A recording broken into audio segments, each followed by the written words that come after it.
Hai, Assalamualaikum. Selamat pagi anak-anak. Selamat pagi orang tua. Hari ini dalam kondisi yang sehat. Bu Intan harap anak-anak juga dalam kondisi yang sehat, orang tua juga sehat, semua keluarga sehat. Baik, tidak usah berlama-lama. Hari ini kita akan sama-sama belajar tentang materi kita, melanjutkan materi minggu kemarin. Ya, masih tentang gerak lokomotor. Ya, hanya saja untuk hari ini, hari Sabtu, anak-anak kita akan belajar tentang gerak lokomotor berlari.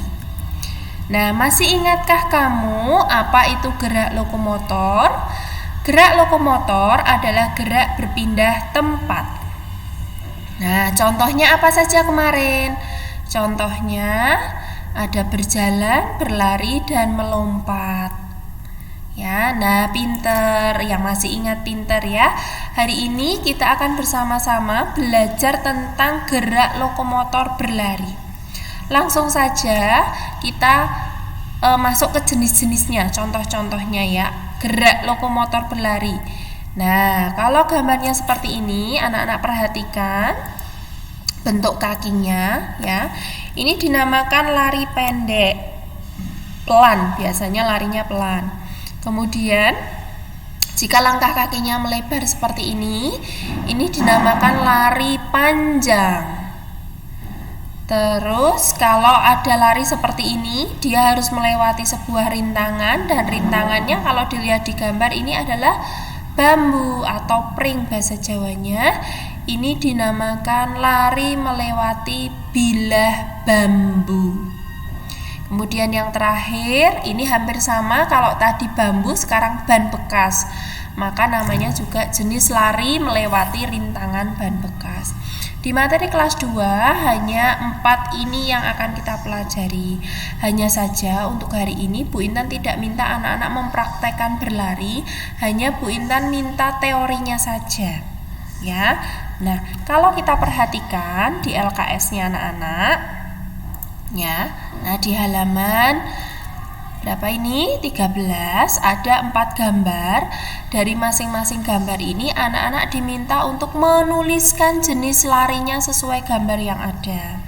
Anak-anak, Bu Intan sudah menerangkan dari gambar 1, 2 sampai 4 jenisnya apa.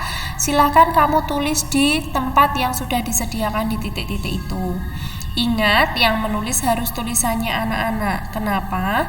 Kalau anak-anak terbiasa menulis sendiri, maka nanti ketika pandemi berakhir dan anak-anak bisa kembali bersekolah seperti umumnya anak sekolah, berangkat di sekolah, maka ketika nanti harus menulis di kelas, anak-anak tidak bingung. Tangannya juga tidak kaku. Karena kalau kamu terbiasa tidak menulis sendiri, maka yang akan terjadi nanti tangannya kaku. Nanti sampai di sekolah ketika Bu Intan minta, ayo tuliskan huruf A atau C atau F atau E, kamu bingung ya. Jadi untuk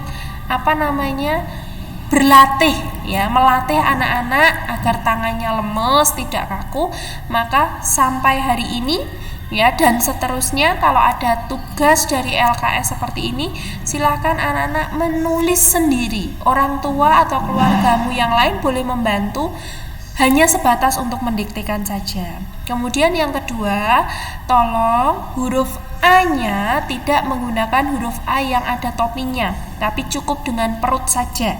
Ya, kenapa? Karena nanti di semester 2 ada materi penulisan huruf Latin. Kalau anak-anak terbiasa menulis huruf A yang benar, tidak menggunakan topi, maka nanti akan mudah untuk kamu bisa mengubah menjadi tulisan Latin. Ya, Bu Intan minta tolong juga untuk orang tua, tolong diingatkan putra-putrinya penulisan huruf A yang betul. Ya, karena huruf A tanpa topi itu digunakan sampai kamu nanti besar, gede, dewasa. Ya, karena siapa tahu nanti salah satu atau beberapa murid-muridnya Bu Intan yang sekarang akan menjadi guru. Nanti kalau penulisannya keliru, kasihan murid-muridnya. Ya, huruf A yang menggunakan topi itu yang seperti ini. Ini hanya dipakai untuk komputer atau mesin ketik. Kita kan manusia nih, bukan mesin ketik, bukan komputer. Maka gunakanlah huruf A yang tanpa topi. Itu saja materi hari ini ya anak-anak ya. Bu Intan rasa sudah jelas sekali karena materinya singkat ya, materinya singkat sekali ya. Bu Intan berharap anak-anak bisa mengerjakan dengan sungguh-sungguh dan dengan baik. Terima kasih. Bu Intan harap anak-anak bisa menjaga kesehatan, begitu juga dengan orang tua. Terima kasih juga kepada orang tua yang sampai hari ini masih bersemangat, masih ada semangatnya ya untuk membantu belajar anak-anak di rumah, membimbing anak-anak di rumah. Itu saja yang bisa Bu Intan sampaikan. Jika ada kekurangan atau misalnya ada kebingungan, boleh bertanya pada Bu Intan lewat WA-nya Bu Intan. Terima kasih. Wassalamualaikum warahmatullahi wabarakatuh. Selamat pagi.